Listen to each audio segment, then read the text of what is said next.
చరిత్ర పుటల్లో నిలిచిపోయే కథలు ఎప్పుడూ భయంకరమైన యుద్ధాల గురించి, నెత్తుటేరులు పారించిన వీరుల గురించి లేదా సామ్రాజ్యాల పతనం గురించి మాత్రమే ఉండవు. కొన్ని కథలు మనిషి తన లోపల సాగించే మహాసంగ్రామం గురించి, తన అస్తిత్వం కోసం వెతికే సత్యం గురించి, బాహ్య ప్రపంచపు ఆడంబరాలను వదిలి అంతరంగపు లోతులను అన్వేషించే యాత్రికుల గురించి చెబుతాయి. భరతవర్షపు ఉత్తర దిక్కున ఆకాశాన్ని ముద్దాడుతున్నాయా అన్నట్లుగా ఉండే హిమాలయాల మంచు శిఖరాల నీడలో ధర్మపురి అనే ఒక అద్భుతమైన, మహావిశాలమైన రాజ్యముండేది. ఆ రాజ్యపు సరిహద్దులు ఎక్కడి వరకు విస్తరించి ఉన్నాయో సామాన్యులకు ఒక పట్టాన అర్థం అయ్యేది కాదు. తూర్పున దట్టమైన అరణ్యాలు, పడమరన ఎడతెగని మైదానాలు, ఉత్తరాన హిమపర్వతాలు, దక్షిణాన జీవనదులు ఆ రాజ్యాన్ని ఒక కవచంలా కాపాడుతుండేవి. ఆ పర్వతాల నుండి జాలువారే సెలయేళ్లు మధురమైన సంగీతాన్ని వినిపిస్తూ ఆ రాజ్యపు నేలను సస్యశ్యామలం చేస్తూ ప్రవహించేవి. ఈ రాజ్యపు వైభవం గురించి విన్న ఏ శత్రువైనా సరే ఆ పర్వత శ్రేణులను చూడగానే తమ ఆశలను వదులుకునేవారు. ఆ నేల అంత పవిత్రమైనది, అంత శక్తివంతమైనది. ధర్మపురి నగరం కేవలం ఒక రాజధాని మాత్రమే కాదు, అది భూమి మీద వెలసిన ఒక స్వర్గపు ముక్కలాంటిది. నగర వీధులు ఎప్పుడూ శుభ్రంగా, సుగంధ ద్రవ్యాల వాసనలతో నిండి ఉండేవి. వ్యాపారులు సుదూర దేశాల నుండి, సముద్రాలు దాటి మరీ ఇక్కడికి వచ్చి తమ వస్తువులను విక్రయించేవారు. సంతల్లో ఎటుచూసినా రంగురంగుల పట్టువస్త్రాలు, తలతలా మెరిసే వజ్రాలు, వైఢూర్యాలు, కెంపులు, పచ్చలు రాసులుగా పోసి అమ్మేవారు. పగలు రాత్రి అనే తేడా లేకుండా నగరంలో ఎప్పుడూ ఏదో ఒక పండుగ వాతావరణం నెలకొని ఉండేది. వీధి వీధినా ఉన్న దేవాలయాల నుండి వినిపించే వేదమంత్రాల ఘోష, కోవెల గంటల శబ్దం ప్రజల మనసులను ఎంతో ప్రశాంతంగా, ఆధ్యాత్మికంగా ఉంచేవి. ప్రకృతి కూడా ఆ రాజ్యంపై తన పూర్తి కరుణను కురిపించినట్లుగా ప్రతి ఋతువు తనదైన అందాన్ని ఆ నగరానికి అద్దేది. వసంతకాలంలో చెట్లన్నీ రంగురంగుల పూలతో నిండిపోయి నగరం మొత్తం ఒక పూల తోటలా మారేది. ఇక్కడి ప్రజలు కేవలం సంపన్నులే కాదు, సంస్కారవంతులు కూడా. అతిథి మర్యాదలకు ఈ రాజ్యం పెట్టింది పేరు. ఏ ఒక్క పేదవాడు కూడా ఆకలితో నిద్రపోయిన దాఖలాలు ఆ రాజ్య చరిత్రలో లేవు. ఆ మహత్తరమైన రాజ్యాన్ని పాలించే మహారాజు పేరు విక్రమసేనుడు. విక్రమసేనుడు అంటే కేవలం ఒక మనిషి పేరు కాదు, అది అజేయమైన పరాక్రమానికి, దానగుణానికి, అపారమైన ధన సంపదకు ఒక సజీవ నిదర్శనం. ఆయన పూర్వీకులు ఎన్నో తరాలుగా ధర్మపురిని పరిపాలిస్తూ దాని ఖ్యాతిని దశదిశలా వ్యాపింపజేశారు. ఆ వంశంలో జన్మించిన విక్రమసేనుడు చిన్నప్పటి నుండే అసాధారణమైన తెలివితేటలు, శారీరక దారుఢ్యం ప్రదర్శించేవాడు. ఆయన యుక్త వయస్సుకు వచ్చేసరికి 10 ఏనుగుల బలం ఆయన సొంతం అని ప్రజలు కథలుగా చెప్పుకునేవారు. ఆయన కత్తిపట్టి యుద్ధభూమిలో అడుగుపెడితే శత్రు సైన్యాలు భయంతో వణికిపోయేవి. ఆయన వేసే ఒక్కో అడుగు భూమిని కంపించేలా చేసేది. ఆయన చూపులో ఉన్న తీక్ష్ణతకు ఎదురు నిలిచే ధైర్యం ఏ పొరుగురాజుకు ఉండేది కాదు. కాని ఇంతటి బలవంతుడు మనసులో మాత్రం ఎంతో సున్నితమైనవాడు. అన్యాయం జరిగితే సహించని రౌద్రం ఆయనదైతే, పేదవారిని చూస్తే కరిగిపోయే వెన్నలాంటి మనస్సు ఆయనది కూడా. విక్రమసేనుడి రాజభవనం ఒక అద్భుతమైన శిల్పకళాఖండం. ఆ కూట గోడలు అత్యంత స్వచ్ఛమైన తెల్లటి పాలరాయితో నిర్మించబడ్డాయి. ఉదయం సూర్యకిరణాలు ఆ గోడల మీద పడినప్పుడు కోట మొత్తం ఒక భారీ వెండి పర్వతంలాగా తళతళా మెరిసిపోయేది. కోట లోపల ఉన్న ఉద్యానవనాలు ప్రపంచంలోని ఎక్కడెక్కడి నుండో కెప్పించిన అరుదైన వృక్షాలతో, పూల మొక్కలతో నిండి ఉండేవి. ఆ తోటల్లో తిరిగే నెమళ్ళు, చిలుకలు, ఇతర పక్షుల కిలకిల రావాలు మనసుకు ఎంతో ఆహ్లాదాన్నిచ్చేవి. రాజభవనం లోపల గాలిలో ఎప్పుడూ చందనం, అగరు మరియు పవిత్రమైన ధూపం వాసన వ్యాపించి ఉండేది. రాజుగారి కొలువుకూటం అత్యంత విశాలంగా, అద్భుతమైన చెక్కడాలున్న స్తంభాలతో నిర్మించబడింది. సాయంత్రం వేళల్లో ఆస్థాన సంగీత విద్వాంసులు, నర్తకీమణులు ప్రదర్శించే కళారూపాలు చూసేవారిని మంత్రముగ్ధులను చేసేవి. ప్రతి స్తంభం మీద చెక్కిన శిల్పాలు ప్రాణమున్నాయా అన్నట్లుగా భ్రమ కలిగిస్తాయి. రాజభవనపు పైకప్పు మీద ఉన్న చిత్రలేఖనాలు ఆ రాజ్యపు పురాణగాథలను ప్రతిబింబిస్తాయి. మహారాజు సింహాసనం శుద్ధ సువర్ణంతో చేయబడి నవరత్నాలతో పొదగబడి ఉండేది. ఆయన ఆ సింహాసనం మీద కూర్చుని ఆజ్ఞలు జారీ చేస్తుంటే ఆస్థానంలో ఉన్న మంత్రులు, సేనాపతులు, పండితులంతా అత్యంత భక్తిశ్రద్ధలతో తలవంచి వినేవారు. ఆయన ఆజ్ఞకు ఎదురు చెప్పే సాహసం ఎవరికీ లేదు. ఆయన తీసుకునే నిర్ణయాలు ఎప్పుడూ రాజ్యశ్రేయస్సు కోసమే అని ప్రజలు గుడ్డిగా నమ్మేవారు. ఆయన పాలనలో ధర్మపురి ఒక సువర్ణ యుగాన్ని చూసింది. ఖజానాలో ఎప్పుడూ ధనం పొంగి పొర్లుతూ ఉండేది. ఏ యుద్ధానికి వెళ్ళినా విజయలక్ష్మి ఆయనను వరించేది. ఆయన కీర్తి ప్రతిష్టలు 7 సముద్రాలు దాటి వ్యాపించాయి. ఏ ఒక్కరికీ కూడా ఆయన సామర్థ్యం మీద కానీ ఆయన దానగుణం మీద కానీ ఎలాంటి సందేహం ఉండేది కాదు. రాజు ముఖం మీద చిరునవ్వు కనిపిస్తే చాలు, రాజ్యంలోని ప్రజలందరి ఇళ్లలో పండుగ వాతావరణం నెలకొనేది. రాజు వేటకు వెళుతుంటే జనం వేలాదిగా తరలివచ్చి ఆయనను చూసి పులకించిపోయేవారు. మిత్రులారా, చరిత్రకందని ఈ అద్భుతమైన ప్రాచీన రాజ్యపు వర్ణన మీకు నచ్చుతున్నట్లయితే మా కృషిని ప్రోత్సహించటానికి వెంటనే ఈ వీడియోకి ఒక లైక్ చేయండి. ఇలాంటి మరెన్నో అద్భుతమైన ఆధ్యాత్మిక మరియు చారిత్రక కథల కోసం మా ఛానల్ని ఇప్పుడే సబ్స్క్రైబ్ చేసుకొని బెల్ ఐకాన్ ఆన్ చేసి పెట్టుకోండి. మీ ప్రోత్సాహమే మాకు బలం. బాహ్య ప్రపంచానికి ఇంతటి శక్తిమంతుడిగా, తిరుగులేని పాలకుడిగా, అపార సంపదలకు ఆశాజ్యోతిగా కనిపిస్తున్న విక్రమసేనుడి అంతరంగంలో మాత్రం ఒక వింతైన యుద్ధం జరుగుతూ ఉండేది. ఒక మనిషికి జీవితంలో ఏమేమి కావాలో అవన్నీ ఆయన పాదాల వద్ద ఉన్నాయి. కీర్తి, ధనం, బలం, అధికారం, అందమైన కోట, గౌరవించే ప్రజలు, దేనికీ లోటు లేదు. అయినా సరే ఆయన మనసులో ఎక్కడో ఒక అంతుచిక్కని వెలితి, ఒక రకమైన శూన్యత ఆయనను నిరంతరం కలవలపెడుతూ ఉండేది. సింహాసనం మీద కూర్చున్న ప్రతిసారీ తన తల మీద ఉన్న కిరీటం కేవలం ఒక ఆభరణంలా కాకుండా ఒక బరువైన బాధ్యతగా, తన స్వేచ్ఛను హరించే సంకెళ్లలాగా అనిపించేది. భోజనం చేస్తున్నప్పుడు కూడా ఆయనకు ఆ రుచులు అంతగా అనిపించేవి కావు. సేవకులు ఆయన చుట్టూ తిరుగుతుంటే తన ఏకాంతాన్ని కోల్పోతున్నానన్న భావన కలిగేది. రత్నాలు పొదిగిన తన పరుపుపై పడుకున్నా సరే నిద్ర ఆయనకు కరవైపోయేది. గాలిలో తేల్తున్నట్టుండే తన జీవితం లోతులేనిదిగా ఆయనకు అనిపిస్తూ ఉండేది. రాత్రివేళల్లో కోటంతా నిద్రపోతున్నప్పుడు విక్రమసేనుడు ఒంటరిగా తన గదికిటికీ దగ్గర నిలబడి ఆకాశంలోని నక్షత్రాలను చూస్తూ గంటల తరబడి ఆలోచనలో మునిగిపోయేవాడు. ఈ అధికారమంటే ఏమిటి? కేవలం కొంతమంది సైనికులను, సామాన్యులను శాసించడం మాత్రమేనా?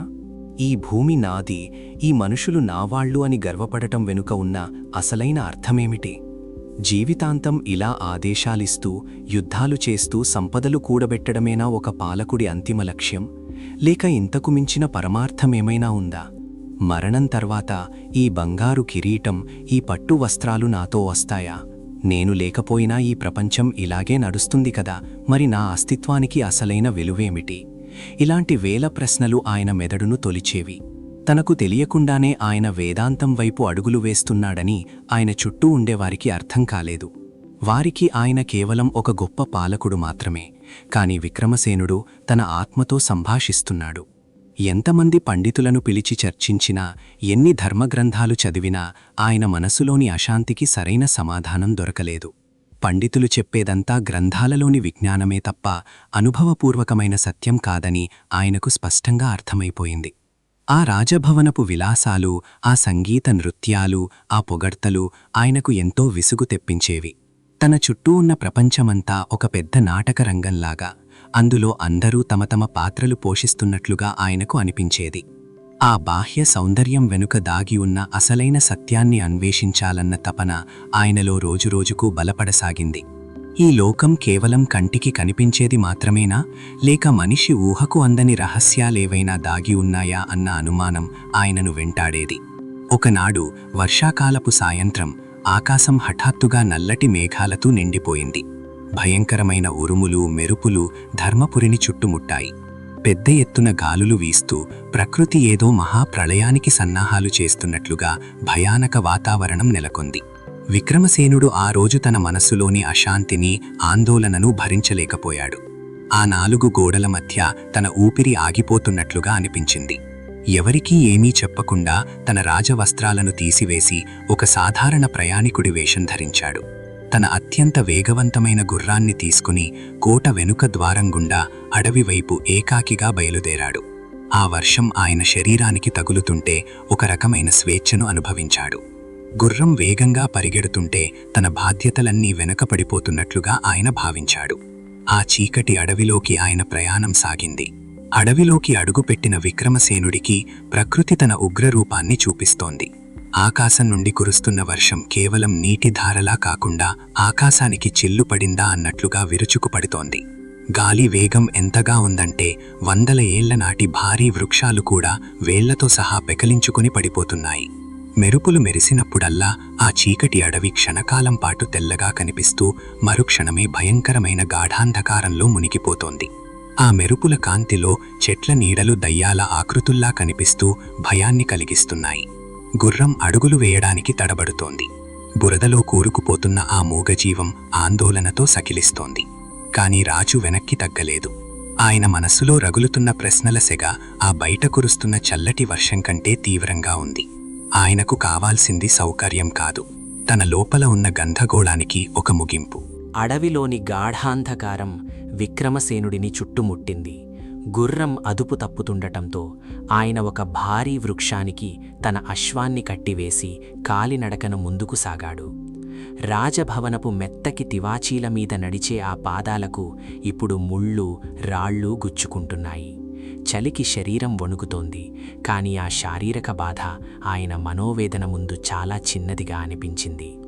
కొంత దూరం వెళ్ళాక ఆ దట్టమైన చెట్ల మధ్య ఒక చిన్న వెలుగు కనిపిస్తూ మరుక్షణమే మాయమవుతోంది. ఆ వెలుగును వెంబడిస్తూ వెళ్లిన రాజుకు అడవి మధ్యలో ఒక పాతబడిన శివాలయం కనిపించింది. ఆ ఆలయం సగం కూలిపోయి ఉంది. గోడల మీద నాచుపట్టి ఎంతో కాలంగా ఎవరూ పట్టించుకోని స్థితిలో ఉంది. అయితే ఆ శైథిల్యం లోపల ఒక వింతైన ప్రశాంతత దాగి ఉంది. రాజు నెమ్మదిగా ఆలయం లోపలికి ప్రవేశించాడు. అక్కడ ఒక చిన్న నూనె దీపం వెలుగుతోంది. ఆ దీపపు వెలుగులో చిరిగిన పాత బట్టలు ధరించిన ఒక వ్యక్తి కూర్చుని ఉన్నాడు. ఆయన జుట్టు జడలు కట్టి ఉంది. ఒళ్లంతా విభూతి రాసుకుని ఉన్నాడు. ఆయన ముఖం మీద ఎటువంటి ఆందోళన లేదు. బయట అడవి అంతా అల్లకల్లోలంగా ఉన్నా ఆయన మాత్రం ఏదో ధ్యానంలో మునిగిపోయి ఉన్నాడు. ఆయన ఎవరో కాదు, లోకమంతా భిక్షునాథ్ అని పిలిచే ఒక వింతైన భిక్షగాడు. కాని ఆయనను చూడగానే విక్రమసేనుడికి ఆయన ఒక సాధారణ భిక్షగాడు కాదని అనిపించింది. ఆ భిక్షగాడి కళ్లలో ఒక అసాధారణమైన తేజస్సు ఉంది.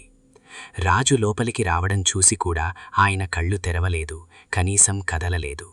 రాజు కొంతసేపు నిశ్శబ్దంగా వేచి చూశాడు. చివరకు భిక్షునాథ్ నెమ్మదిగా కళ్ళు తెరిచాడు. ఆ కళ్ళు రాజు లోతుల్లోకి చూస్తున్నట్లు ఉన్నాయి. ఆయన నవ్వుతూ, మహారాజా, మీరు దారి తప్పింది అడవిలో కాదు, మీ జీవిత గమ్యంలో. ఈ చిన్న గుడిలో ఆశ్రయం కోసం అడుగుతున్నారా? మీ కోటలో వేల గదులు ఉన్నాయి కదా, అక్కడ దొరకని ప్రశాంతత ఇక్కడ దొరుకుతుందని అనుకుంటున్నారా అని అడిగాడు. రాజు నిశ్చేష్టుడయ్యాడు. తాను మారువేషంలో ఉన్న తన అసలు గుర్తింపును ఈయన ఎలా కనిపెట్టాడో అర్థం కాలేదు. కాని ఆశ్చర్యం కంటే కూడా ఒక రకమైన ఊరట రాజులో కలిగింది. తన మనస్సులోని భారానికి సమాధానం చెప్పగల వ్యక్తి దొరికాడన్న నమ్మకం కలిగింది. విక్రమసేనుడు నెమ్మదిగా ఆ భిక్షగాడి పాదాల వద్ద కూర్చున్నాడు. అయ్యా, మీరు ఎవరో నాకు తెలియదు, కాని నా మనస్సులోని వ్యధను మీరు గుర్తుపట్టారు. నా దగ్గర అపారమైన సంపద ఉంది, తిరుగులేని అధికారం ఉంది. కానీ నా మనస్సులో మాత్రం శాంతి లేదు. రాత్రిపూట నిద్ర రావడం లేదు. నేను చేస్తున్న పనులన్నీ వృధా అనిపిస్తున్నాయి. అసలైన న్యాయమంటే ఏమిటి? అసలైన బలమంటే ఏమిటి అని ఆర్తిగా ప్రశ్నించాడు. భిక్షునాథ్ గట్టిగా నవ్వాడు. ఆ నవ్వు ఆ పాత గుడి గోడల్లో ప్రతిధ్వనించింది. న్యాయం గురించి రాజులు మాట్లాడడం వింతగా ఉంది. మీరు సింహాసనం మీద కూర్చుని ఇచ్చే తీర్పులు చట్టాల ప్రకారం ఉండవచ్చు, కానీ అవి ధర్మం ప్రకారం ఉన్నాయా? మీరు మీ సైన్యాన్ని చూసి గర్వపడుతున్నారు, కానీ ఆ సైనికుల కళ్ళలో భయం ఉందో లేక భక్తి ఉందో ఎప్పుడైనా గమనించారా? బంగారంతో కడుపు నిండుతుందా, అధికారంతో చావును గెలవగలవా అని ఎదురు ప్రశ్నించాడు. ఆ మాటలు విక్రమసేనుడిని తీవ్రమైన ఆలోచనలో పడేశాయి. తను ఇప్పటి వరకు కేవలం బలంతోనే రాజ్యాన్ని శాసించానని, ప్రేమతో కాదని ఆయనకు అర్థం కావడం ప్రారంభమైంది. రాజు అంటే కేవలం ఆజ్ఞలిచ్చేవాడు మాత్రమేనని అనుకున్న తన భావన ఎంత తప్పో ఆయనకు స్పష్టమైంది. మరి నేనేం చెయ్యాలి? ఈ రాజ్యాన్ని, అధికారాన్ని వదిలేయమంటారా అని రాజు అడిగాడు. అప్పుడు భిక్షునాథ్ ఒక గంభీరమైన సందేశమిచ్చాడు. అధికారాన్ని వదలడం ముఖ్యం కాదు, అధికారం మీద ఉన్న మమకారాన్ని వదలాలి. నువ్వు రాజువు అని నీ మనస్సులో ఉన్న అహంకారాన్ని చంపాలి. నువ్వు సేవకుడివి అని గుర్తించిన రోజున నీకు శాంతి దొరుకుతుంది. నిజమైన చక్రవర్తి కిరీటాన్ని మోసేవాడు కాదు, ప్రజల కన్నీళ్లను తుడిచేవాడు. నీకొక పరీక్ష పెడతాను, సిద్ధంగా ఉన్నావా అని అడిగాడు. రాజు ఎటువంటి ఆలోచన లేకుండా సిద్ధం అని అన్నాడు. భిక్షునాథ్ ఆయన వైపు తీక్షణంగా చూస్తూ, రేపు ఉదయం సూర్యుడు ఉదయించేసరికి నీ రాజవస్త్రాలను ఈ ఆయుధాలను ఇక్కడే వదిలేయి. సామాన్య కూలీగా నీ రాజ్యంలోనే అడుగుపెట్టు. ఎవరికీ నీ గుర్తింపు తెలియకూడదు. 1 నెల రోజుల పాటు కష్టపడి పనిచేసి నీ చెమటతో సంపాదించిన కూలీతో ఒక పూట భోజనం చేయి. అప్పుడు నీకర్థమవుతుంది ఆకలి విలువ ఏమిటో, కష్టం విలువ ఏమిటో, మరియు ఈ ప్రపంచంలో అసలైన శక్తివంతుడు ఎవరు అని అన్నాడు. ఆ రాత్రి విక్రమసేనుడు ఆ పాత గుడిలో నేలమీద పడుకున్నాడు. బయట వాన హోరు తగ్గుతోంది, కాని ఆయన హృదయంలో ఒక కొత్త చైతన్యం మొదలైంది. రేపు ఉదయం నుండి తను ఒక రాజు కాదు, కేవలం ఒక సామాన్య మనిషి. ఈ మార్పు ఆయనను ఎక్కడికి తీసుకువెళుతుంది? తన సొంత రాజ్యంలోనే పరాయివాడిగా ఆయన ఎలా బ్రతుకుతాడు? తన మంత్రులు, సైనికులు ఆయనను గుర్తుపడతారా? ఇలాంటి ఎన్నో అనుమానాలతో ఆయన నిద్రలోకి జారుకున్నాడు. తెల్లవారుజామున రాజు నిద్రలేచేసరికి భిక్షునాథ్ అక్కడ లేడు. కేవలం ఆ చిన్న దీపం ఇంకా వెలుగుతూ ఉంది. రాజు తన రాజదుస్తులను తీసివేసి అక్కడే ఉన్న ఒక సామాన్యమైన పాత వస్త్రాన్ని ధరించాడు. తన ఖడ్గాన్ని శివలింగం పాదాల వద్ద ఉంచి నమస్కరించాడు. కోట వైపు కాకుండా సామాన్య ప్రజలు నివసించే బస్తీల వైపు తన అడుగులు వేశాడు. రాజసమంతా వదిలేసి ఒక రిక్త హస్తాలతో నడుస్తున్న రాజుకు ప్రకృతి కొత్తగా అనిపించింది. పక్షుల కిలకిల రావాలు, గాలిలోని చల్లదనం ఇంతకు ముందు ఎప్పుడూ లేనంతగా ఆయన్ని పులకింపచేశాయి. నగర శివార్లలో ఒక పెద్ద కట్టడం జరుగుతోంది. అక్కడ రాళ్లు మోసే కూలీలు, మట్టి పని చేసేవారు వందల సంఖ్యలో ఉన్నారు. రాజు అక్కడికి వెళ్ళి ఆ పనిని పర్యవేక్షిస్తున్న మేస్త్రీని పని కోసం అడిగాడు. ఆ మేస్త్రీ రాజు దేహదారుఢ్యాన్ని చూసి, నువ్వు చూడటానికి బలవంతుడిలా ఉన్నావు, కానీ ఈ కష్టమైన పని చెయ్యగలవా అని అనుమానంగా అడిగాడు. రాజు వినయంగా తల వంచి, ప్రయత్నిస్తాను అయ్యా అన్నాడు. అలా ఒక గొప్ప చక్రవర్తి రాళ్లు మోసే కూలీగా తన ప్రయాణాన్ని మొదలుపెట్టాడు. ఎండ మండుతోంది, చెమట ధారలుగా కారుతోంది. రాజభవనంలో చల్లటి వింజామరల మధ్య గడిపిన రాజుకు ఆ సూర్యుడి ప్రతాపం భరించలేనిదిగా ఉంది. రాళ్లు మోస్తుంటే భుజాలు కందుతున్నాయి, చేతులు బొబ్బలెక్కాయి. కాని ఆయనలో ఒక వింతైన పట్టుదల ఉంది. మధ్యాహ్నం వేళ తోటి కూలీలతో కలిసి ఒక చెట్టు కింద కూర్చుని తనతో తెచ్చుకున్న చద్దన్నాన్ని తిన్నప్పుడు ఆయనకు కలిగిన తృప్తి రాజభవనపు షడ్రసోపేతమైన భోజనంలో కూడా దొరకలేదని ఆయన గ్రహించాడు. పని ముగిసిన తర్వాత మేస్త్రీ రాజు చేతిలో 2 నాణాలు పెట్టాడు. ఆ నాణాలను చూస్తున్నప్పుడు విక్రమసేనుడి కళ్లలో నీళ్లు తిరిగాయి. తన ఖజానాలో ఉన్న 1000 కోట్ల బంగారం కంటే తన చెమటతో సంపాదించిన ఆ 2 నాణాలు ఆయనకు ఎంతో విలువైనవిగా అనిపించాయి. ఆ రాత్రి ఒక చిన్న సత్రంలో నేలమీద పడుకున్నప్పుడు ఆయనకు ఎంతో కాలం తర్వాత గాఢమైన నిద్ర పట్టింది.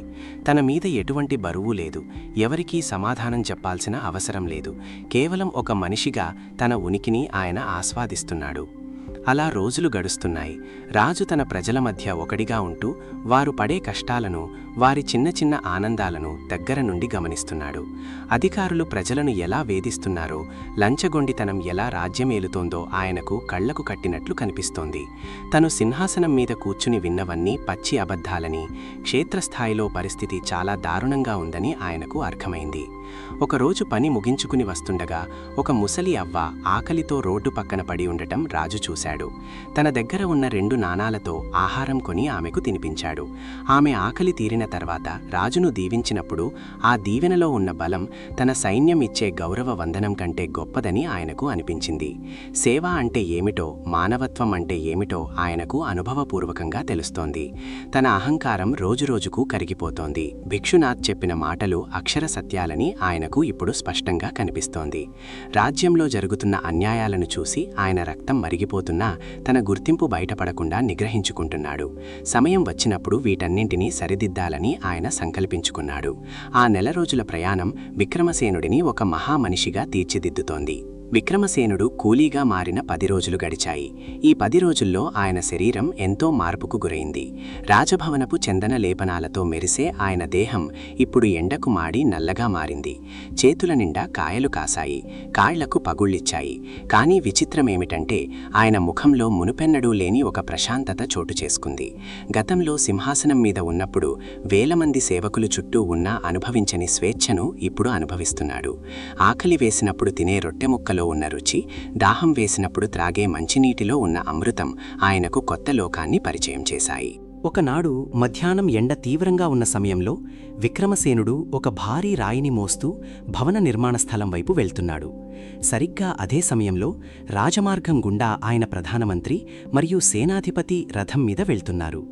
రాజు వెంటనే తన ముఖాన్ని పక్కకు తిప్పుకుని ఆ రాయి చాటున దాక్కున్నాడు. తనను ఎవరైనా గుర్తుపడతారేమో అన్న భయం కంటే తన తపస్సు భంగమవుతుందేమో అన్న ఆందోళన ఆయనలో కలిగింది. ఆ రథం వెళ్ళిపోయాక రాజు దీర్ఘంగా నిట్టూర్చాడు. తన మంత్రులు ప్రజల కష్టాలను చూడకుండా కేవలం రాజమార్గం గుండా వెళుతూ అంతా బాగుందని భ్రమపడుతున్నారని ఆయనకు అర్థమైంది. ఒకప్పుడు తను కూడా ఇలాగే ఉన్నాడు కదా అని ఆయనకు ఆత్మవిమర్శ కలిగింది. పనిచేసే చోట తోటి కూలీలతో రాజుకు మంచి సాన్నిహిత్యం ఏర్పడింది. వారు ఆయనను వీరన్న అని పిలిచేవారు. వారంతా తమ కష్టాలను విక్రమసేనుడితో పంచుకునేవారు. అయ్యా, పైన ఉన్న రాజుగారు మంచివారే అంటారు, కానీ కింద ఉన్న ఈ అధికారులు మాత్రం మా రక్తాన్ని పిలుస్తున్నారు. పన్నుల పేరుతో, లంచాల పేరుతో మేము సంపాదించే ఈ కొద్దిపాటి కూలీలో కూడా సగం వాటా అడుగుతున్నారు. మొన్న మా ఊరిలో ఒక రైతు అప్పు తీర్చలేదని రక్షక భటులు అతని ఎద్దులను తీసుకెళ్లిపోయారు. రాజుగారికి ఇవన్నీ తెలుస్తాయా అని ఒక ముసలి కూలీ ఆవేదన వ్యక్తం చేశాడు. ఆ మాటలు వింటుంటే విక్రమసేనుడి గుండెల్లో ఎవరో ఈటతో పొడిచినట్లు అనిపించింది. తన రాజ్యంలో ఇంత అన్యాయం జరుగుతుంటే తను కోటలో ఉండి సుఖపడుతున్నానా అని ఆయన సిగ్గుపడ్డాడు. అధికారం అంటే కేవలం చట్టాలు చేయడం కాదు, ఆ చట్టాలు సరిగ్గా అమలవుతున్నాయో లేదో చూసే బాధ్యత కూడా పాలకుడిదే అని ఆయనకు ఆ క్షణంలో జ్ఞానోదయం కలిగింది. ఒకరోజు సాయంత్రం పని ముగించుకుని వస్తుండగా నగరంలోని ఒక మూలవీధిలో కొంతమంది సైనికులు ఒక చిన్న వ్యాపారిని వేధిస్తుండటం రాజు చూశాడు. ఆ వ్యాపారి తన వద్ద ఉన్న పండ్లను అమ్మగా వచ్చిన ధనాన్ని వారు లాక్కుంటున్నారు. అది చూసిన విక్రమసేనుడు తట్టుకోలేకపోయాడు. ఒక అడుగు ముందుకు వేసి వారిని అడ్డుకోవాలని అనుకున్నాడు. కానీ భిక్షునాథ్ చెప్పిన మాట గుర్తొచ్చింది. నీ గుర్తింపు బయటపడకూడదు. రాజు తన ఆవేశాన్ని నిగ్రహించుకున్నాడు. కానీ ఆ సైనికుల కళ్లల్లో ఉన్న క్రూరత్వాన్ని, సామాన్యుల కళ్లల్లో ఉన్న భయాన్ని ఆయన ఎప్పటికీ మర్చిపోలేకపోయాడు. ఆ రాత్రి రాజుకు నిద్ర పట్టలేదు. తన రాజ్యంలో జరుగుతున్న లోపాలను సరిదిద్దడానికి కేవలం అధికారం ఉంటే సరిపోదని, ప్రజాక్షేత్రంలో వాస్తవాలు తెలిసి ఉండాలని ఆయనకు అర్థమైంది. మరుసటి రోజు నుండి ఆయన కేవలం కూలీ పని మాత్రమే కాకుండా వీలైనంత మంది ప్రజలతో మాట్లాడటం మొదలుపెట్టాడు. రాజ్యంలో వైద్యశాలలు ఎలా ఉన్నాయి, పాఠశాలల్లో పిల్లలకు చదువు అందుతుందా, గ్రామాల్లో నీటి సౌకర్యం ఉందా, ఇలా ప్రతి విషయాన్ని ఒక సామాన్యుడి కోణంలో విశ్లేషించడం ప్రారంభించాడు. రాజుగా తను విన్న నివేదికలకు, ఈ సామాన్యుడి కళ్లతో చూస్తున్న వాస్తవాలకు నక్కకు నాగలోకానికి ఉన్నంత తేడా ఉందని ఆయన గ్రహించాడు. అదే సమయంలో రాజ్యంలో ఒక వింత వార్త వ్యాపించింది. మహారాజు విక్రమసేనుడు మాయమైపోయారని, ఆయన ఎక్కడికి వెళ్లారో ఎవరికీ తెలియడం లేదని ప్రజలు గుసగుసలాడుకుంటున్నారు. మంత్రులు రహస్యంగా వెతుకులాట ప్రారంభించారు. రాజు మాయమైపోవడంతో అధికారులు మరింత రెచ్చిపోయి ప్రజలను దోచుకోవడం మొదలుపెట్టారు. ఇది చూసిన విక్రమసేనుడికి తన పరీక్ష ఇంకా క్లిష్టంగా మారుతోందని అనిపించింది. ఒకవైపు తనలోని అహంకారాన్ని చంపుకుంటూనే మరోవైపు ప్రజల పడుతున్న బాధలను చూస్తూ మౌనంగా ఉండటం ఆయనకొక అగ్ని పరీక్షలా మారింది. ఒకరోజు ఒక తోటి కూలీ గాయపడితే రాజు అతన్ని తన భుజం మీద వేసుకుని వైద్యుడి దగ్గరకు తీసుకెళ్లాడు. అక్కడున్న వైద్యుడు డబ్బులిస్తేనే వైద్యం చేస్తానని మొండికేశాడు.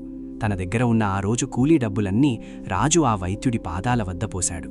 ఆ కూలీ ప్రాణం నిలిచినప్పుడు ఆ వ్యక్తి కళ్లలో కనిపించిన కృతజ్ఞత విక్రమసేనుడికి 1000 కోట్ల రాజ్య సంపద కంటే మిన్నగా అనిపించింది.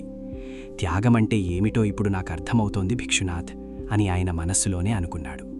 భిక్షునాథ్ చెప్పినట్లుగా తన చెమటతో సంపాదించిన కూలీతో ఒక పూట భోజనం చేసినప్పుడు కలిగే ఆత్మసంతృప్తి వెలకట్టలేనిదని ఆయనకు ప్రతిరోజూ రుజువవుతూనే ఉంది. రాజులో మార్పు కేవలం బాహ్యంగానే కాదు, అంతర్గతంగా కూడా సంపూర్ణమైంది. ఆయనలో ఉన్న పాత విక్రమసేన చక్రవర్తి చనిపోయి ఒక కొత్త మానవతావాది జన్మించాడు. ఇప్పుడు ఆయనకు కిరీటం మీద ఆశ లేదు, కేవలం తన ప్రజల క్షేమం మీద మాత్రమే తపన ఉంది. తన నెల రోజుల గడువు ముగియడానికి ఇంకా కొన్ని రోజులు మాత్రమే ఉన్నాయి. ఈలోపు రాజ్యంలో జరుగుతున్న భారీ కుట్ర ఒకటి ఆయన దృష్టికి వచ్చింది. పొరుగుదేశపు రాజు మార్తాండవర్మ విక్రమసేనుడు లేని సమయాన్ని చూసి ధర్మపురిపై దాడి చేయడానికి సిద్ధమవుతున్నాడని, ఇక్కడి మంత్రులలో కొందరు అతనికి సహకరిస్తున్నారని రాజు తెలుసుకున్నాడు. ఈ క్లిష్ట పరిస్థితిలో తన గుర్తింపును బయట పెట్టకుండా రాజ్యాన్ని ఎలా కాపాడాలి అనే ఆలోచనలో రాజు నిమగ్నమయ్యాడు. సామాన్యుడిగా ఉంటేనే రాజ్యాంతర్గత శత్రువులను కనిపెట్టడం సులభమని ఆయన గ్రహించాడు. కూలీల మధ్య, సైనికుల మధ్య సామాన్యుడిగా తిరుగుతూ ఆ కుట్రకు సంబంధించిన కీలక సమాచారాన్ని సేకరించాడు. ఒక సామాన్య మనిషికి ఉండే శక్తి ఏమిటో, సమాజంలో అత్యంత అట్టడుగున ఉండే వ్యక్తులిచ్చే సమాచారం ఎంత విలువైనదో ఆయనకిప్పుడు అర్థమైంది. తన సైన్యంలో ఉన్న నిజాయితీగల సైనికులను, లంచగొండి అధికారులను వేరు చేయడం ప్రారంభించాడు. తన నెల రోజుల ప్రయాణం కేవలం ఆత్మశుద్ధి కోసమే కాదు, రాజ్యశుద్ధి కోసం కూడా అని ఆయన దృఢంగా నిశ్చయించుకున్నాడు. విక్రమసేనుడి అజ్ఞాతవాసం 20 రోజులు పూర్తి చేసుకుంది. ఈ 20 రోజుల్లో ఆయన నేర్చుకున్న పాఠాలు గత 20 ఏళ్ల రాజ్యపాలనలో నేర్చుకోలేదని ఆయనకు స్పష్టమైంది. మునిపెన్నడూ లేని విధంగా తన రాజ్యపు నాడిని ఆయన నేరుగా పట్టుకోగలిగారు. అయితే ఆయన మనస్సులో ప్రశాంతత ఉన్నప్పటికీ రాజ్య పరిస్థితి మాత్రం రోజురోజుకు దిగజారుతోంది. రాజు లేని లోటును కొందరు దుర్మార్గులు తమకు అనుకూలంగా మార్చుకుంటున్నారు. ప్రధానమంత్రి మరియు సేనాధిపతిలో ఒకరు శత్రువుతో చేతులు కలిపారన్న వార్త నిజమని ఆయనకు ఇప్పుడు ఖచ్చితమైన ఆధారాలతో తెలిసింది. పొరుగుదేశపు రాజు మార్తాండవర్మ తన సైన్యాన్ని సరిహద్దుల వైపు నెమ్మదిగా కదిలిస్తున్నాడు. ఒకనాడు సాయంత్రం విక్రమసేనుడు పని ముగించుకుని ఒక పాత సత్రం దగ్గర విశ్రాంతి తీసుకుంటుండగా అక్కడ మారువేషంలో ఉన్న కొందరు శత్రు గూఢాచారుల సంభాషణ ఆయన చెవిన పడింది. ధర్మపురి కోట ఉత్తర ద్వారం బలహీనంగా ఉంది. రాజు ఇంకా తిరిగి రాలేదు. ఇదే సరైన సమయం. మరో వారం రోజుల్లో మార్కాండవర్మగారు దాడి చేస్తారు. కోట లోపల ఉన్న మన మనుషులు తలుపులు తీస్తారు అని వారు గుసగుసలాడుకుంటున్నారు. ఆ మాటలు విన్న విక్రమసేనుడికి ఒళ్ళు మండిపోయింది. కాని ఆయనకు తెలుసు, ఇప్పుడు ఆవేశపడితే తన అజ్ఞాతవాసానికి అర్థముండదు మరియు తన ప్రాణాలకే ప్రమాదం కలగవచ్చు. సామాన్యుడిగా ఉంటూనే ఈ విపత్తును ఎలా ఆపాలో ఆయన ఆలోచించసాగాడు. మరుసటి రోజు ఆయన తన తోటి కూలీలతో కలిసి మాట్లాడుతున్నట్లుగా నటిస్తూ వారిలో దేశభక్తిని ప్రేరేపించడం మొదలుపెట్టాడు. మిత్రులారా, మన రాజు లేని ఈ సమయంలో శత్రువులు మన రాజ్యంపై కన్నేశారు. ఒకవేళ పొరుగుదేశపు రాజు మనల్ని జయిస్తే మన పరిస్థితి ఇప్పుడి కంటే దారుణంగా మారుతుంది. మన పిల్లలు, మన మహిళలు బానిసలవుతారు. మనం కేవలం కూలీలం మాత్రమే కావచ్చు, కానీ ఈ మట్టి మనది. దీన్ని కాపాడుకోవాల్సిన బాధ్యత మనపై కూడా ఉంది అని ఆయన భావోద్వేగంతో అన్నాడు. రాజు మాటల్లో ఉన్న గాంభీర్యం, నిజాయితీ ఆ కూలీలను కదిలించింది. వారు తమ వద్ద ఉన్న గడ్డపారలు, పారలను ఆయుధాలుగా పట్టుకోవడానికి సిద్ధమయ్యారు. అదే సమయంలో విక్రమసేనుడు తన గుర్తింపు బయటపడకుండా కోటలోని తన నమ్మకస్తుడైన ఒక పాత సేవకుడికి సమాచారం చేరవేయాలని నిర్ణయించుకున్నాడు. ఆ సేవకుడు రాజుకు చిన్నప్పటి నుండి అంగరక్షకుడిగా ఉన్నాడు. ఒక చీకటి రాత్రి విక్రమసేనుడు రహస్యంగా కోట గోడల దగ్గరకు వెళ్లి ఆ సేవకుణ్ణి కలిశాడు. తనను గుర్తుపట్టవద్దని సైగ చేస్తూ ఒక రహస్య సంకేతాన్ని పంపాడు. ఆ సంకేతం చూడగానే ఆ సేవకుడి కళ్లల్లో ఆనంద బాష్పాలు తిరిగాయి. తన మహారాజు బ్రతికే ఉన్నాడని, ఏదో ఒక గొప్ప కార్యంలో ఉన్నాడని అతనికి అర్థమైంది. విక్రమసేనుడు అతనికి కొన్ని ఆదేశాలిచ్చాడు. సేనలో ఉన్న నిజాయితీ గల వీరులను సిద్ధం చేయి. ఉత్తరద్వారం వద్ద నిఘా పెంచు. అని నేను తిరిగి వచ్చే వరకు ఎవరికీ నా గురించి చెప్పవద్దు. సామాన్య కూలీగా ఉంటూనే విక్రమసేనుడు ఒక అద్భుతమైన గూఢచారి వ్యవస్థను ఏర్పాటు చేశాడు. వీధిలోని భిక్షగాళ్లు, పండ్లు అమ్మేవారు, కూలీలు ఆయనకు కళ్ళు చెవులుగా మారారు. వీరందరి సహకారంతో రాజ్యంలో దాగి ఉన్న శత్రు గూఢచారులను ఒక్కొక్కరిని గుర్తించడం ప్రారంభించాడు. అధికారం చేతిలో ఉన్నప్పుడు తన దగ్గరకు రాని సమాచారం ఇప్పుడు కేవలం ఒక కూలీగా ఉన్నప్పుడు తన వద్దకు వస్తోందని ఆయన ఆశ్చర్యపోయారు. ప్రజల నిజమైన మద్దతు అంటే ఏమిటో ఆయనకు ఇప్పుడు అర్థమైంది. ప్రజలు రాజును కేవలం ఒక అధికారిగా కాకుండా తమలో ఒకడిగా చూసినప్పుడు మాత్రమే వారు పూర్తి సమాచారాన్ని, సహకారాన్ని అందిస్తారని ఆయన గ్రహించారు. ఒకరోజు మధ్యాహ్నం ఒక చిన్న బాలుడు ఆకలితో వీధిలో ఏడుస్తుండటం రాజు చూశాడు. ఆ బాలుడి తండ్రి యుద్ధ సన్నాహాల కోసం బలవంతంగా సైన్యంలోకి తీసుకెళ్లబడ్డాడని, తల్లి అనారోగ్యంతో ఉందని తెలిసింది. రాజు తన వద్ద ఉన్న ఆ రోజు కూలీ డబ్బులతో వారికి మందులు, ఆహారం కొని ఇచ్చాడు. ఆ సమయంలో ఆయనకు భిక్షునాథ్ చెప్పిన మాటలు గుర్తొచ్చాయి. నీ ఆకలి తీర్చుకోవడం కంటే పక్కవాడి ఆకలి తీర్చడంలోనే అసలైన రాజయోగం ఉంది. రాజుగా తను 1000 మందికి అన్నదానం చేసినప్పుడు కలగని తృప్తి ఈ చిన్న సహాయం చేసినప్పుడు ఆయనకు కలిగింది. ఎందుకంటే రాజుగా చేసినప్పుడు అది కేవలం రాజధర్మం, కాని ఇప్పుడు మనిషిగా చేసింది పరమార్థం. నెల రోజుల గడువు ముగియడానికి కేవలం 3 రోజులు మాత్రమే ఉన్నాయి. రాజ్యంలో ఉత్కంఠభరితమైన వాతావరణం నెలకొంది. శత్రు సైన్యాలు సరిహద్దులు దాటి లోపలికి ప్రవేశించాయని వార్తలు వచ్చాయి. ప్రజలందరూ భయాందోళనలో ఉన్నారు. మంత్రులు తమ ప్రాణాలను కాపాడుకోవడానికి పారిపోయే ప్రయత్నాల్లో ఉన్నారు. విక్రమసేనుడు ఇప్పుడు తన చివరి అడుగు వేయడానికి సిద్ధమయ్యాడు. తనలోని అహంకారం పూర్తిగా నశించని ఇప్పుడు తను ఒక పాలకుడిగా కాకుండా ఒక సేవకుడిగా సింహాసనాన్ని స్వీకరించడానికి అర్హుడనని ఆయన మనస్సులో అనుకున్నాడు. అయితే ఆయన నేరుగా కోటకు వెళ్లకుండా యుద్ధక్షేత్రానికి వెళ్లి తన ప్రజల పక్షాన నిలబడాలని నిర్ణయించుకున్నాడు. శత్రు సైన్యం ధర్మపురి నగరాన్ని చుట్టుముట్టేలోపే విక్రమసేనుడు తన కూలీల సైన్యాన్ని, తన నమ్మకస్తుడైన సేవకుడి ద్వారా సమకూర్చుకున్న చిన్న సైనిక దళాన్ని రహస్యంగా కలిశాడు. వారికి ధైర్యం చెప్పాడు. మనం సంఖ్యలో తక్కువ ఉండవచ్చు, కానీ మనం మన మట్టి కోసం, మన ధర్మం కోసం పోరాడుతున్నాం. గెలుపు మనదే అవుతుంది అని ఆయన గర్జించాడు. సామాన్య కూలీ దుస్తుల్లో ఉన్న ఆ వ్యక్తిలో ఒక మహాచక్రవర్తి తేజస్సును చూసి అందరూ ఆశ్చర్యపోయారు. ఆయన ఎవరు అనేది వారందరికీ ఇంకా తెలియదు, కానీ ఆయన వెనక నడవడానికి వారు ప్రాణాలకైనా సిద్ధమయ్యారు. ఆ రాత్రి విక్రమసేనుడు ఆ పాత శివాలయానికి వెళ్లాడు. అక్కడ భిక్షునాథ్ మళ్లీ ప్రత్యక్షమయ్యాడు. రాజు ఆయన పాదాలకు నమస్కరించి, అయ్యా, మీ పరీక్ష పూర్తయింది. నేను ఒక సామాన్య మనిషిగా మారాను. నా చెమట విలువ, పక్కవాడి కన్నీటి విలువ నాకు తెలిసింది. ఇప్పుడు నా రాజ్యాన్ని కాపాడుకోవడానికి మీ అనుమతి కోరుతున్నాను అని అన్నాడు. భిక్షునాథ్ చిరునవ్వుతో, నువ్విప్పుడు నిజమైన రాజువు విక్రమసేన. ఎందుకంటే నీ చేతుల్లో ఇప్పుడు కేవలం ఖడ్గం లేదు, ప్రజల నమ్మకం ఉంది. వెళ్ళి నీ ధర్మాన్ని నెరవేర్చు. విజయం నీదే అని దీవించాడు. భిక్షునాథ్ ఆశీస్సులు తీసుకున్న విక్రమసేనుడు ఆ పాత శివాలయం నుండి బయటకు వచ్చేసరికి ఆయనలో ఒక కొత్త శక్తి ఆవహించింది. ఆకాశంలో మేఘాలు విడిపోయి చంద్రుడి వెన్నెల అడవిని తెల్లగా మారుస్తోంది. అది ఆయన విజయానికి ప్రకృతి ఇస్తున్న సంకేతంలా ఉంది. తన గుర్రాన్ని విడిపించుకుని తన వెంట ఉన్న నమ్మకస్తుడైన సేవకుడిని మరియు తన పిలుపు మేరకు కదిలిన కూలీల సైన్యాన్ని రహస్యంగా ఒకచోట చేర్చాడు. వారంతా విక్రమసేనుడిని ఆ సామాన్య దుస్తుల్లోనే చూస్తున్నారు, కానీ ఆయన కళ్ళలో ఉన్న తేజస్సు చూసి వారంతా ఆయనను తమ నాయకుడిగా మనస్ఫూర్తిగా అంగీకరించారు. మిత్రులారా, ఈ రాత్రి మనకు అత్యంత కీలకమైనది. శత్రువు కోట ఉత్తర ద్వారం వద్ద దాడి చేయబోతున్నాడు, కానీ మనం వారిని ఊహించని విధంగా దెబ్బతీయాలి అని ఆయన యుద్ధ ప్రణాళికను వివరించాడు. విక్రమసేనుడి వ్యూహం ప్రకారం ఆయన నేరుగా సైన్యంతో వెళ్లకుండా కూలీల వేషంలో ఉన్న తన మనుషులను ఆహార బండ్ల కింద దాచి కోట లోపలికి పంపాడు. శత్రువుకు సహకరిస్తున్న మంత్రులు కోట తలుపులు తీయడానికి సిద్ధంగా ఉన్నారని ఆయనకు తెలుసు. రాజు స్వయంగా ఒక కూలీగా మారి ఆ ఆహార బండ్లను నడుపుకుంటూ కోట ద్వారం వద్దకు చేరుకున్నాడు. రక్షక భటులు ఆయనను గుర్తుపట్టలేదు. కేవలం ఒక సామాన్య సరఫరాదారుడిగా భావించి లోపలికి అనుమతించారు. కోట లోపలికి ప్రవేశించిన వెంటనే విక్రమసేనుడు తన అసలు స్వరూపాన్ని ప్రదర్శించడం మొదలుపెట్టాడు.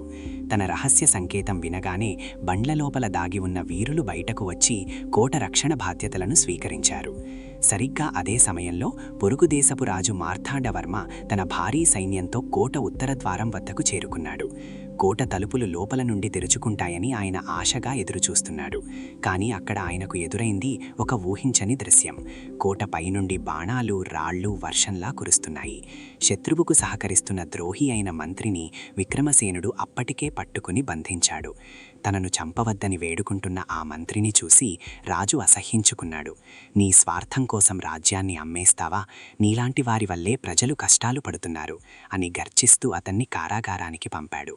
యుద్ధం తీవ్ర రూపం దాల్చింది.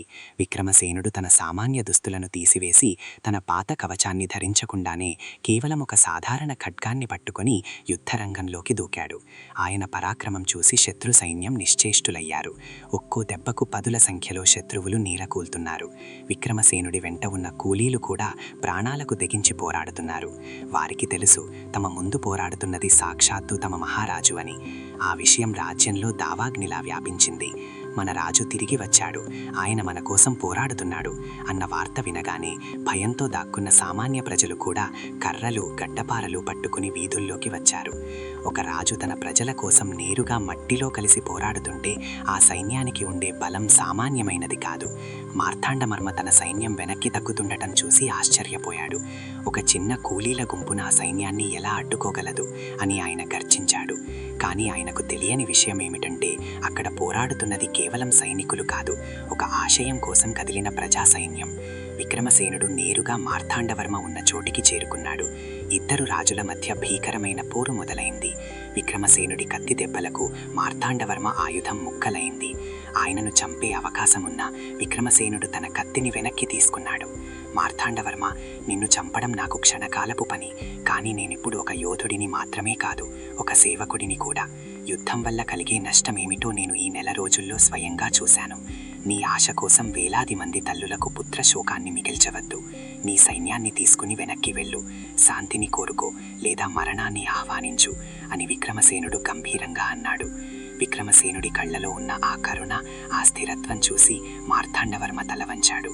తన తప్పును తెలుసుకుని సంధికి అంగీకరించి వెనుదిరిగాడు. రక్తపాతం లేకుండానే ఒక మహాయుద్ధం ముగిసింది. విజయం సాధించిన తర్వాత విక్రమసేనుడు నేరుగా రాజభవనానికి వెళ్ళలేదు. యుద్ధంలో గాయపడిన కూలీల దగ్గరకు, సామాన్య ప్రజల దగ్గరకు వెళ్ళాడు. వారి గాయాలకు స్వయంగా మందు వేశాడు. మీ వల్లే ఈ రాజ్యం కాపాడబడింది, మీరే ఈ రాజ్యపు నిజమైన వీరులు అని వారిని కౌగిలించుకున్నాడు. ప్రజలు తమ రాజును చూసి ఆనంద బాష్పాలు రాల్చారు. సింహాసనం మీద ఉన్నప్పుడు దక్కని గౌరవం ఇప్పుడు ఆ మురికి బత్తల్లో ప్రజల మధ్య ఉన్నప్పుడు ఆయనకు దక్కింది. మంత్రులు, సేనాపతులు రాజు దగ్గరకు వచ్చి మోకాళ్ల మీద నిలబడి క్షమాపణ కోరారు. తాము రాజు లేని సమయంలో ప్రజలను ఇబ్బంది పెట్టారని ఒప్పుకున్నారు. విక్రమసేనుడు వారిని చూసి ప్రశాంతంగా ఇలా అన్నాడు. తప్పు మీది కాదు, మీలో అహంకారాన్ని పెంచిన నా పద్ధతిది. నేను సింహాసనం మీద కూర్చుని ఆజ్ఞలు ఇవ్వడం వల్లే మీరు ప్రజలకు దూరమయ్యారు. ఇకపై ఈ రాజ్యంలో ఎవరూ గొప్పవారు కాదు, ఎవరూ తక్కువవారు కాదు, అందరూ సేవకులే. నేను కూడా మీలాంటి ఒక సేవకుడిని మాత్రమే. ఆ మాటలు విని ఆస్థాన పండితులు కూడా ఆశ్చర్యపోయారు.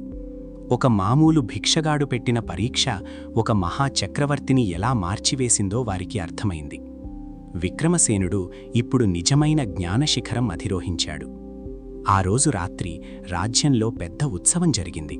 కాని అది గతంలోలాగా ధనవంతుల విందు కాదు. రాజభవనపు తలుపులు ప్రజలందరి కోసం తెరవబడ్డాయి. పేదలు, కూలీలు అందరూ రాజుతో కలిసి ఒకే పంక్తిలో భోజనం చేశారు. విక్రమసేనుడు తన కిరీటాన్ని తీసి పక్కన పెట్టాడు. ఈ కిరీటం కేవలం ఒక బాధ్యత మాత్రమే, అది నా అలంకారం కాదు అని ప్రకటించాడు. రాజ్యమంతా దీపాల వెలుగులతో నిండిపోయింది. ఆ వెలుగులో ప్రజల ముఖాల్లో కనిపిస్తున్న ఆనందం చూసిన రాజుకు తన అన్వేషణకు సరైన ముగింపు దొరికిందనిపించింది. ఆయన మనసులోని శూన్యత ఇప్పుడు పరిపూర్ణమైన ఆనందంతో నిండిపోయింది. తెల్లవారుజామున విక్రమసేనుడు మళ్లీ ఆ అడవిలోని పాత శివాలయానికి వెళ్ళాడు. భిక్షునాథ్కు కృతజ్ఞతలు చెప్పాలని అనుకున్నాడు. కాని అక్కడ ఆలయం అద్భుతంగా వెలిగిపోతుంది. భిక్షునాథ్ అక్కడ లేడు. ఆయన కూర్చున్న చోట ఒక దివ్యమైన వెలుగు కనిపిస్తోంది. ఆ వెలుగులో సాక్షాత్తు పరమశివుడి రూపం రాజుకు గోచరించింది. విక్రమసేన, నీ పరీక్ష పూర్తయింది. నువ్వు కేవలం రాజ్యాన్ని జయించలేదు, నీలోని అహంకారాన్ని జయించావు. నిజమైన రాజయోగమంటే త్యాగంలోనే ఉందని నిరూపించావు. నీ పాలన తరతరాలకు ఆదర్శంగా నిలుస్తుంది అన్న ఆకాశవాణి వినిపించింది. రాజు కళ్లమ్మట నీళ్లు కారుతుండగా ఆ శివలింగానికి సాష్టాంగ నమస్కారం చేశాడు. ఆ దివ్యమైన వెలుగులో పరమశివుడి దర్శనం పొందిన విక్రమసేనుడు గంటల తరబడి ఆ పాత శివాలయంలోనే ఉండిపోయాడు. ఆయన మనస్సు ఇప్పుడు ఒక నిర్మలమైన సరోవరంలా ఉంది. గతంలో తనను వేధించిన ప్రశ్నలు, అశాంతి, శూన్యత అన్నీ ఆ వెలుగులో కరిగిపోయాయి. సూర్యోదయం అవుతుండగా ఆయన అడవి నుండి బయటకు వచ్చాడు. ఈసారి ఆయన నడకలో పాత రాజసం లేదు, కాని ఒక కొత్త గంభీరత ఉంది. అది అధికార గర్వం వల్ల వచ్చింది కాదు, ఆత్మజ్ఞానం వల్ల వచ్చిన స్థిరత్వం. కోటకు చేరుకున్న రాజుకు ప్రజలు నీరాజనాలు పట్టారు. కాని విక్రమసేనుడు నేరుగా తన సింహాసనం దగ్గరకు వెళ్లకుండా రాజ్యంలోని ప్రధాన కూడలికి వెళ్ళాడు. అక్కడ వేలాది మంది ప్రజలను ఉద్దేశించి ప్రసంగించాడు. నా ప్రియమైన ప్రజలారా, ఈ నెల రోజుల అజ్ఞాతవాసం నా కళ్లను తెరిపించింది. నేను ఇప్పటి వరకు మిమ్మల్ని కేవలం పాలించాను, కాని మీ జీవితాలను ప్రేమించలేదు. అధికారమనేది ఒక భోగం అనుకున్నాను, కాని అది ఒక త్యాగమని ఇప్పుడు గ్రహించాను. ఈ రాజ్యం నాది కాదు, మీది. ఇక్కడి సంపద నాది కాదు, మీ శ్రమది. నేను ఇకపై మీకు రాజుగా ఉండను, మీ సేవకుడిగా ఉంటాను అని ప్రకటించాడు. ఆ మాటలు విన్న ప్రజలు ఆశ్చర్యంతో నిశ్శబ్దంగా ఉండిపోయారు. ఒక రాజు తన అధికారాన్ని తగ్గించుకోవడం చరిత్రలో మునిపెన్నడూ జరగలేదు. విక్రమసేనుడు అక్కడితో ఆగలేదు. ఆయన రాజ్యంలో ధర్మసభ అనే కొత్త వ్యవస్థను ప్రవేశపెట్టారు. ఇందులో కేవలం మంత్రులు, పండితులు మాత్రమే కాదు, సామాన్య కూలీలు, రైతులు, మహిళలు కూడా సభ్యులుగా ఉంటారు. ఏ నిర్ణయమైనా వారి సలహా మేరకే జరుగుతుంది. రాజ్యంలో ఉన్న లంచగొండి అధికారులందరినీ ఆయన తొలగించాడు. తనతో పాటు రాళ్లు మోసిన కూలీల కష్టాలను స్వయంగా చూశారు కాబట్టి శ్రమకు తగిన కూలీ అందేలా కొత్త చట్టాలు చేశారు. పన్నుల భారాన్ని తగ్గించి విలాసాల కోసం ఖర్చు చేసే ధనాన్ని విద్య, వైద్య రంగాలకు మళ్లించారు. ధర్మపురిలోని ప్రతి గ్రామంలోనూ ఒక పాఠశాల, ఒక వైద్యశాల నిర్మించాలని ఆజ్ఞాపించారు. గతంలో అధికారులు ప్రజలను వేధిస్తున్నట్లు తనకు తెలిసిన ప్రతి సంఘటనను విచారించి బాధితులకు న్యాయం చేశారు. ఆ ముసలి రైతు ఎద్దులను వెనక్కి ఇప్పించి అతనికి కావలసిన సహాయం అందజేశారు. రాజు స్వయంగా సామాన్య వేషంలో తరచుగా గ్రామాల్లో పర్యటిస్తూ ప్రజల కష్టాలను నేరుగా వినడం మొదలుపెట్టారు. విక్రమసేనుడి మార్పు చూసి పొరుగుదేశాల రాజులు మొదట హేళన చేశారు. ఒక రాజు కూలీలతో కలిస్తే తన గౌరవం పోతుంది అని వారు భావించారు. కాని రోజులు గడిచే కొద్దీ ధర్మపురి సాధిస్తున్న ప్రగతిని చూసి వారంతా ఆశ్చర్యపోయారు. ప్రజలు తమ రాజును ఎంతగా ప్రేమిస్తున్నారంటే ఆ రాజ్యంలో నేరాలు పూర్తిగా తగ్గిపోయాయి. ఎక్కడో దొరికిన బంగారాన్ని కూడా ప్రజలు రాజఖజానాకు అప్పగించేవారు. ఎందుకంటే ఆ ధనం మళ్లీ తమ కోసమే ఖర్చవుతుందని వారికి నమ్మకం కలిగింది. ధర్మపురి ఇప్పుడు కేవలం ఒక రాజ్యం కాదు, ఒక ఆదర్శ సమాజంగా మారింది. విక్రమసేనుడు తన రాజభవనంలోని సగానికి పైగా భాగం అనాథ శరణాలయంగా, వృద్ధాశ్రమంగా మార్చేశారు. రాజు తన వ్యక్తిగత ఆస్తులన్నీ ప్రజాస్వత్తుగా ప్రకటించారు. ఒకరోజు ఆస్థానంలో ఒక చర్చ జరిగింది.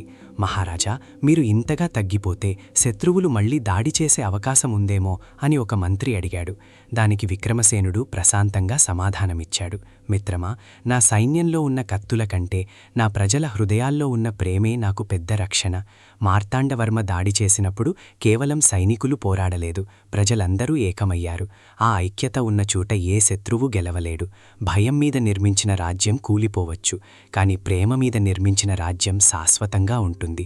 ఆయన మాటల్లోని సత్యం అందరికీ అర్థమైంది. విక్రమసేనుడు ఇప్పుడు నిజంగా రాజరిషిగా పేరుగాంచాడు. ఆయన పడకగదిలో ఇప్పుడు పట్టుపరుపులు లేవు. నేలమీద ఒక చాప, పక్కన ఒక చిన్న నీటికుండ మాత్రమే ఉన్నాయి. శరీరానికి కావలసింది విశ్రాంతి మాత్రమే, విలాసం కాదు అని ఆయన చెప్పేవారు. ఆయన ఆహారం కూడా ఎంతో సామాన్యంగా ఉండేది. రాజు తన ప్రజల మధ్య కూర్చుని భోజనం చేసేటప్పుడు, వారితో కబుర్లు చెప్పుకునేటప్పుడు ఆయన ముఖంలో కనిపించే ఆనందం వర్ణనాతీతం. భిక్షునాథ్ చెప్పినట్లుగా అహంకారాన్ని చంపుకున్న రోజున మనిషికి నిజమైన స్వేచ్ఛ దొరుకుతుందని ఆయన ప్రతి నిమిషం అనుభవించేవారు. ఒకప్పుడు తనను నిద్రపోనివ్వని ప్రశ్నలు ఇప్పుడు ఆయనను వెన్నాడుటలేదు. ప్రతి ప్రశ్నకు ఒకటే సమాధానం దొరికింది, అది సేవ. రాజ్యంలో కరువు భయం పూర్తిగా తొలగిపోయింది. రాజు స్వయంగా నీటి సంరక్షణ పద్ధతులను, చెరువుల తవ్వకాన్ని పర్యవేక్షించారు. ధర్మపురిలో పండిన పంటలు పొరుగు దేశాలకు ఎగుమతి అయ్యేవి. కాని విక్రమసేనుడు వ్యాపారం కంటే మానవత్వానికే ప్రాధాన్యత ఇచ్చారు. కరువుతో అల్లాడుతున్న పొరుగు దేశాలకు ఉచితంగా ధాన్యం పంపారు. ఆకలికి సరిహద్దులు లేవు అని ఆయన చాటి చెప్పారు. ఈ ఉదారత చూసి శత్రువులుగా ఉన్న రాజులు కూడా విక్రమసేనుడికి మిత్రులయ్యారు. కత్తులతో జయించలేని హృదయాలను ఆయన కరుణతో జయించారు. ధర్మపురి కీర్తి హిమాలయాల శిఖరాలను దాటి ప్రపంచమంతటా వ్యాపించింది. విక్రమసేనుడి పాలనలో మరొక ముఖ్యమైన మార్పు వచ్చింది. న్యాయ వ్యవస్థలో సామాన్యులకు కూడా స్థానం కల్పించారు. ఏ చిన్న గొడవ జరిగినా రాజు వద్దకు రావాల్సిన అవసరం లేకుండా గ్రామాల్లోనే పంచాయతీ వ్యవస్థను బలపరిచారు. న్యాయమనేది ధనవంతులకు చౌకగా, పేదవారికి ఖరీదుగా ఉండకూడదు అన్నది ఆయన లక్ష్యం. విక్రమసేనుడు స్వయంగా కొన్ని కేసులను విచారించేటప్పుడు తన సొంత బంధువులు తప్పు చేసినా సరే కఠినంగా శిక్షించేవారు. రాజుకు అందరూ సమానమే అన్న భావన ప్రజల్లో గాఢంగా నాటుకుపోయింది. దీనివల్ల రాజ్యంలో క్రమశిక్షణ దానంతటా అదే పెరిగింది. రాజు అప్పుడప్పుడు ఆ పాత శివాలయానికి వెళ్ళేవారు. అక్కడ ఇప్పుడు ఎవరూ లేకపోయినా ఆ పరిసరాల్లో ఒక దివ్యమైన శాంతి ఉండేది. అక్కడ కూర్చుని ధ్యానం చేసుకుంటున్నప్పుడు ఆయనకు భిక్షునాథ్ మాటలు మళ్లీ మళ్లీ వినిపించేవి. బలం కత్తిలో లేదు, కరుణలో ఉంది. అధికారం సింహాసనం మీద లేదు, ప్రజల నమ్మకంలో ఉంది. ఈ సూత్రాలనే ఆయన తన జీవిత పరమార్థంగా మార్చుకున్నారు. తన కిరీటాన్ని ఆయన కేవలం కేవలం ధర్మసభ రోజుల్లో మాత్రమే ధరించేవారు. అది కూడా ప్రజలకు తాము ఒక క్రమశిక్షణ గల వ్యవస్థలో ఉన్నామని గుర్తు చేయడానికి మాత్రమే. మిగిలిన సమయాల్లో ఆయన కేవలం విక్రమసేన అనే ఒక సాధారణ మనిషిగా ఉండడానికి ఇష్టపడేవారు. ఆయన జీవితం ఒక నిరంతర ప్రయాణంలా సాగుతోంది. రాజుగా, సేవకుడిగా, యోగిగా ఆయన పోషిస్తున్న పాత్రలు అద్భుతం. తన అజ్ఞాతవాసంలో పరిచయమైన ఆ ముసలి అవ్వను, ఆ గాయపడిన కూలీని ఆయన ఎప్పటికీ మర్చిపోలేదు. వారిని రాజభవనానికి పిలిపించి గౌరవించారు. వీరే నాకు నిజమైన గురువులు, జీవితమంటే ఏమిటో వీరు నాకు నేర్పారు అని సగర్వంగా ప్రకటించారు. విక్రమసేనుడి కథ వింటుంటే ఒక మనిషి తనను తాను ఎలా మార్చుకోగలడో, ఒక సమాజాన్ని ఎలా ఉద్ధరించగలడో అర్థమవుతుంది. ఆయన ఇప్పుడు తన జీవితపు ఆఖరి ఘట్టానికి చేరుకుంటున్నారు. అది మరింత స్ఫూర్తిదాయకంగా ఉండబోతోంది. కాలం ఎవరికోసమూ ఆగదు, కానీ కొందరు వ్యక్తులు కాలగమనంలో చెరగని ముద్ర వేస్తారు. విక్రమసేనుడి పాలనలో ధర్మపురి 3 దశాబ్దాల పాటు సువర్ణయుగాన్ని చూసింది. ఆయన జుట్టు నెరిసింది, శరీరం ముడతలు పడింది. కాని ఆయన కళ్లల్లో ఉన్న ఆ దివ్య తేజస్సు మాత్రం రోజురోజుకు పెరుగుతూనే వచ్చింది. ఆయన ఇప్పుడు కేవలం ఒక రాజు మాత్రమే కాదు, ఆ రాజ్యానికి ఒక పితామహుడు, ఒక మార్గదర్శి. తన వారసుడైన కుమారుడికి రాజ్య బాధ్యతలను అప్పగించే సమయం వచ్చిందని ఆయన గ్రహించారు. అయితే ఆయన తన కొడుకుకు కేవలం అధికారాన్ని మాత్రమే ఇవ్వాలని అనుకోలేదు. తాను నేర్చుకున్న ఆ జ్ఞాన శిఖరాన్ని కూడా వారసత్వంగా ఇవ్వాలని నిశ్చయించుకున్నారు. యువరాజు పట్టాభిషేకానికి ముందు రోజు రాత్రి విక్రమసేనుడు తన కుమారుణ్ణి పిలిచి తాను గతంలో అడవికి వెళ్లిన ఆ పాత శివాలయానికి తీసుకువెళ్లారు. అక్కడ ఆరిపోని ఆ దీపం ముందు కూర్చుని తన జీవితాన్ని మార్చిన ఆ 4 రోజుల అజ్ఞాతవాసం గురించి వివరించారు. నాయనా, ఈ కిరీటం ధరించడం సులభం, కానీ దాన్ని దించుకోవడం కష్టం. నువ్వు సింహాసనం మీద కూర్చున్నప్పుడు నీ కింద ఉన్న ప్రజలు నీకు చిన్నగా కనిపిస్తారు. కానీ ఎప్పుడైతే నువ్వు కింద కూర్చుని పైకి చూస్తావో అప్పుడే నీకు ప్రజల అసలైన రూపం, వారి కష్టాలు కనిపిస్తాయి. అధికారాన్ని అలంకారంగా కాకుండా ఒక సేవగా భావించు అని హితబోధ చేశారు. తండ్రి మాటల్లోని అంతరార్థాన్ని గ్రహించిన యువరాజు కళ్లమ్మట నీళ్లు కారుతుండగా ఆయన పాదాలకు నమస్కరించాడు. మరుసటి రోజు పట్టాభిషేకం అత్యంత వైభవంగా జరిగింది. కాని విక్రమసేనుడు ఆ వేడుక ముగిసిన వెంటనే తన రాజవస్త్రాలను, ఆభరణాలను తీసివేసి మళ్లీ ఆ పాత సామాన్య దుస్తులను ధరించారు.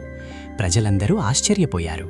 మహారాజా, మీరు మమ్మల్ని వదిలి ఎక్కడికి వెళుతున్నారు అని వేలాది మంది ప్రజలు విలపించారు.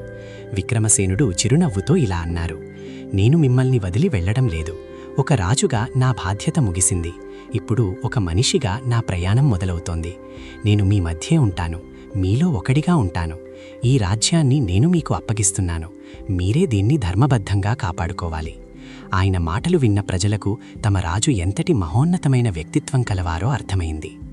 విక్రమసేనుడు తన శేష జీవితాన్ని ధర్మపురి సరిహద్దుల్లో ఉన్న ఒక చిన్న ఆశ్రమంలో గడిపారు. అక్కడ ఆయన ఎటువంటి సేవకులను ఉంచుకోలేదు. తన ఆహారాన్ని తనే పండించుకునేవారు, తన పనులను తనే చేసుకునేవారు.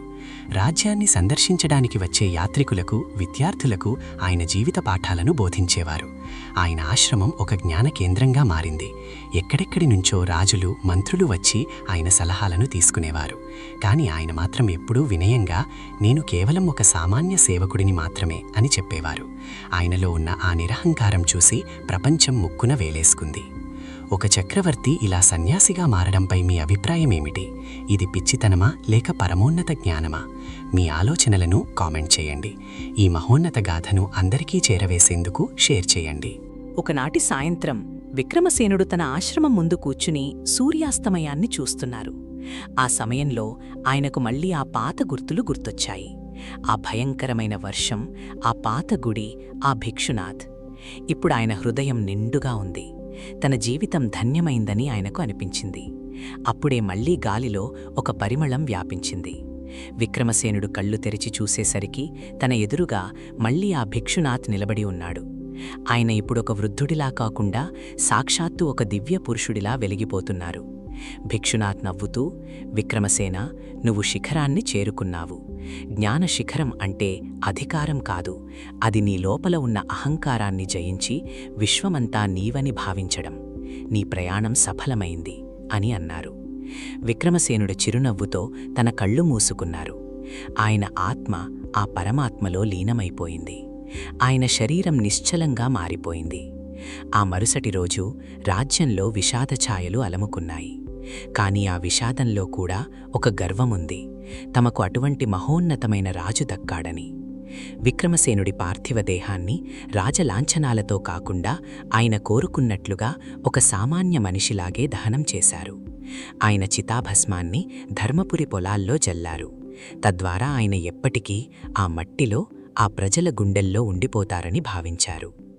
విక్రమసేనుడు భౌతికంగా లేకపోయినా ఆయన ప్రవేశపెట్టిన ధర్మ వ్యవస్థ, ఆయన నేర్పిన పాఠాలు తరతరాలకు మార్గదర్శకంగా నిలిచాయి.